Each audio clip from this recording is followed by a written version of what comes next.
how to fix this app is not available in your country. Let's jump right into the steps.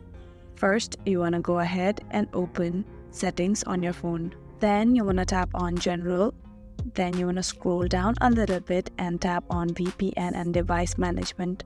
You have to make sure that VPN is turned off. And now what you want to do is you want to go back and then tap on data and time, and the toggle button of set automatically must be turned on rather than setting your own time. Now what you want to do is you want to go back to the home screen of settings. Then you want to scroll upwards and then tap on your profile. Now what you want to do is tap on media and purchases, tap on view account. After some time, you will reach to this page where you want to tap on country/region, and you need to tap on change country or region. Just go ahead and tap on that option. Now here you need to choose any of the countries that you want to put, and the app is available in that country.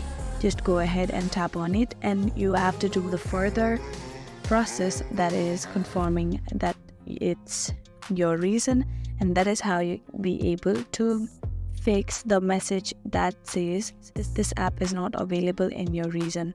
I really hope this video helped you out. Thank you so much for watching till the very end.